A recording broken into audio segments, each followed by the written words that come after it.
vous le constatez, la présence de cette foule immense est le signe de l'espoir que les Ivoiriens de tous bords placent en vous, Monsieur le Président Tidiane Thiam.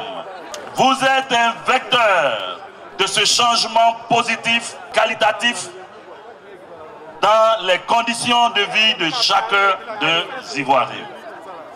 À travers ma modeste personne, c'est la société civile thiamiste et la population militante de Yopougon qui voudrait vous exprimer notre infinie gratitude pour avoir choisi de placer en nous votre confiance pour porter cette importante démonstration de force que nous vivons ce matin.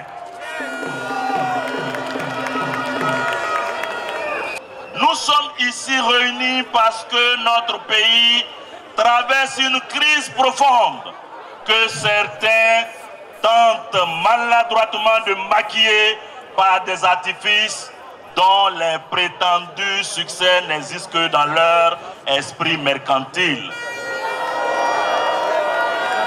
L'état des lieux est sans appel. Une gouvernance chaotique, marquée par des promesses non tenues, des finances publiques dévoyées, une corruption endémique et un peuple abandonné à lui-même.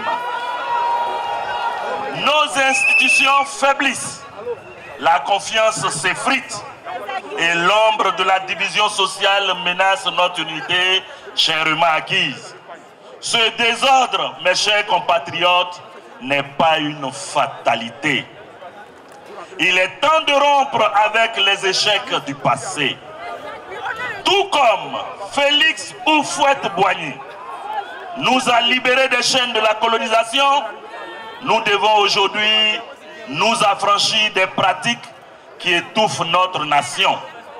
Pour cela, il nous faut un nouveau pacte, un pacte de confiance entre le peuple et un leadership intègre, compétent, visionnaire qu'incarne le président Cheikh Tidiane Thiam.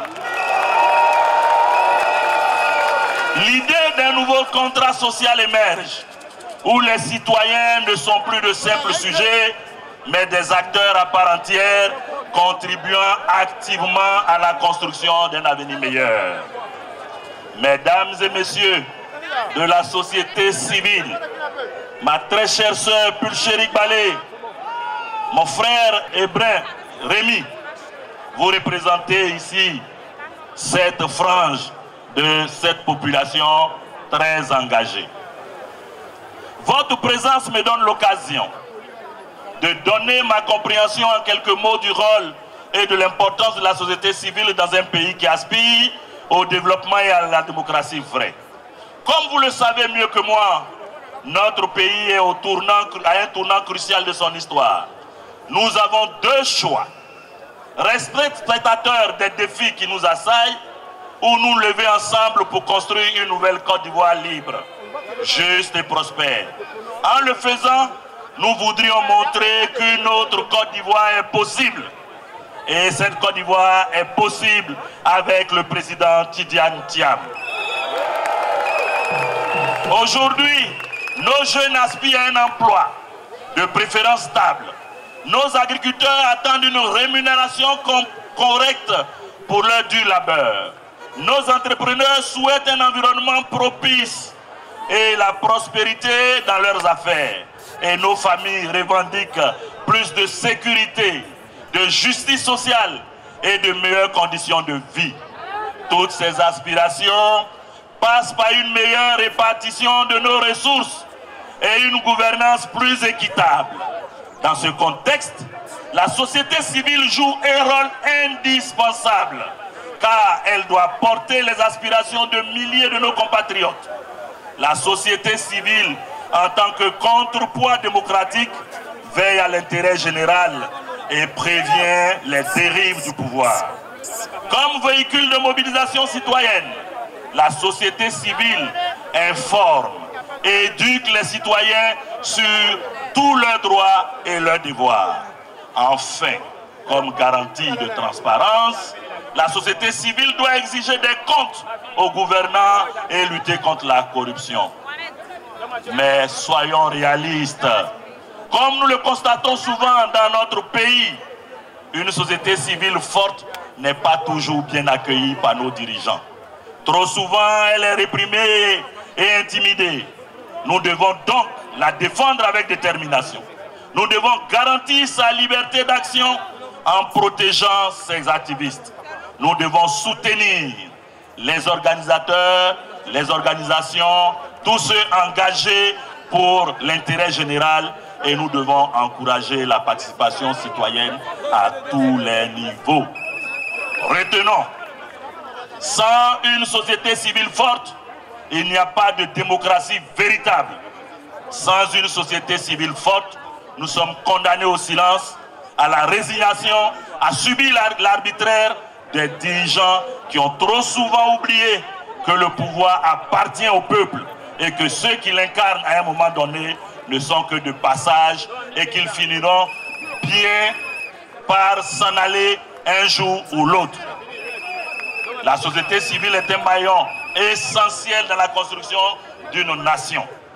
Mesdames et messieurs, nous avons décidé aujourd'hui de tourner nos regards vers un fils illustre de cette terre d'éburnie, le président Tidiane Thiam.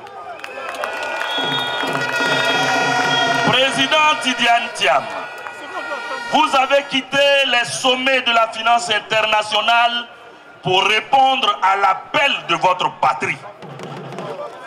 Votre parcours, votre rigueur et votre amour pour la Côte d'Ivoire font de vous l'artisan de ce pacte que nous célébrons ce matin. Nous vous avons promis tant de choses.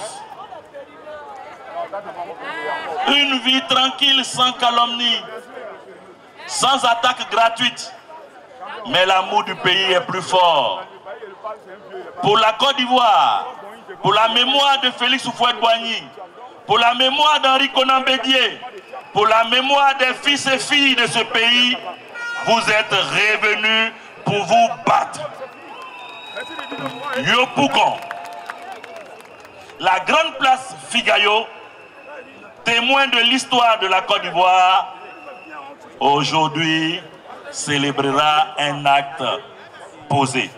Un acte entre un serviteur et son peuple. Un acte entre un libérateur et le peuple maltraité. Un acte entre un fils et sa mère patrie. Aujourd'hui, nous signerons, Monsieur le Président, le pacte de confiance entre la Côte d'Ivoire et vous. Ce pacte de confiance repose sur 3 piliers. Le premier pilier, c'est la transparence absolue dans la gestion de l'État pour finir avec le gaspillage et les prébendes. Le deuxième acte concerne la compétence au service de tous, avec des institutions revitalisées par des technocrates intègres. Le troisième, c'est l'inclusion de chaque citoyen, du nord au sud, de l'est à l'ouest, dans la construction de notre nation. Président Tidiane Thiam, vous incarnez toutes ces promesses. Sous votre direction, les finances publiques, nous en sommes certains, seront assainies. L'économie relancée et la paix consolidée. Votre expérience internationale fera de notre pays un phare de stabilité en Afrique. Peuple de Côte d'Ivoire, le pacte de ce matin est notre serment mutuel. Au président Tidiane Thiam, nous disons, guidez-nous avec probité et nous vous suivrons. À vous, chers compatriotes, je lance cet appel. Exigeons le meilleur pour notre pays et donnons le meilleur de nous-mêmes. L'histoire, à partir de ce matin, retiendra que c'est ici à Yopougon qu'a commencé la renaissance de notre nation. Ensemble, écrivons un chapitre où la dignité, le travail, la fraternité seront nos armes contre le chaos. Nous devons nous mobiliser, nous organiser pour assurer la première transition pacifique du pouvoir de notre histoire. Car plus que jamais, les signes sont évidents qu'un grave danger pointe à l'horizon. Si nous laissons cette classe d'Ivoiriens, oublieux de leur passé douloureux récent, prospérer. Dès octobre 2025, nous devons définitivement mettre la Côte d'Ivoire à l'abri de la violence sous toutes ses formes. Je suis personnellement choqué de savoir que nos frères au pouvoir n'ont pas eu le courage et la sagesse de condamner les propos gravissimes et attentatoires à l'unité nationale tenus par l'un de leurs qui a trouvé le moyen de réveiller les démons de la division qui ont coûté 30 précieuses années de nos vies. Car, souvenons-nous, certains se sentant exclus ont jugé bon de prendre les armes contre leur patrie et de se faire justice eux-mêmes. Des régions entières ont été décimées. J'ai une pensée pieuse pour le peuple ouai, dont est issu ce griot des temps modernes qui, oubliant tout ce qui est arrivé à son peuple, tout ce qui est arrivé à son maître, décide de dénier à notre champion, le président Tidiane Thiam, la fierté de toute une nation, celui en qui toute la jeunesse reconnaît la nationalité ivoirienne, se reconnaît la nationalité ivoirienne. Qui est ivoirien dans ce pays? Interrogeons-nous.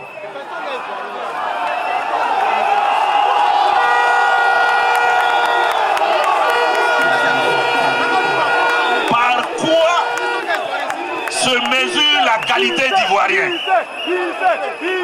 À mon humble avis, au-delà de la naissance, la nationalité se mesure par le degré de patriotisme. Analysons cette problématique sous ces deux aspects que je viens d'évoquer. Qui est Tidiane Thiam? Ce serait de la mauvaise foi, doublé de la manipulation des masses, que de dénier sa nationalité à quelqu'un né d'un père, lui-même né dans l'Afrique occidentale française, donc français, venu en Côte d'Ivoire à l'âge de 24 ans, avant l'indépendance de la Côte d'Ivoire. Il fut le premier responsable de Radio Côte d'Ivoire, ministre de l'information. Il est celui qui a réalisé toutes les réformes de la communication et de l'audiovisuel. Il fut ambassadeur de Côte d'Ivoire. C'est à lui qu'on doit l'obtention du siège de la BAD en Côte d'Ivoire. Il est le bâtisseur de l'excellence des relations ivoiro-marocaines. Il est mort à la tâche à 86 ans. Y a-t-il plus ivoirien que lui?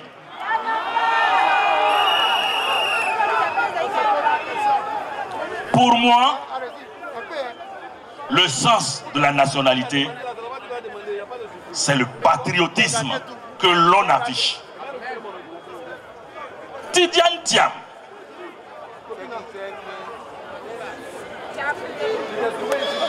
née de Mariétou Sow,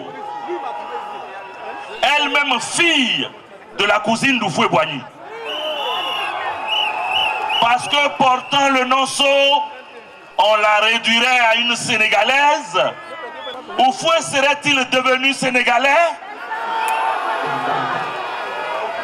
Depuis quand un enfant choisit le nom sous lequel il va naître?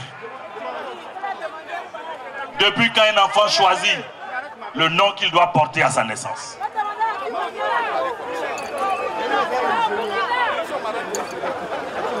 De la même manière qu'il y a des Sceaux en Côte d'Ivoire et au Sénégal, c'est de cette même manière qu'il y a des Ouattara en Côte d'Ivoire et à Volta devenu Burkina Faso.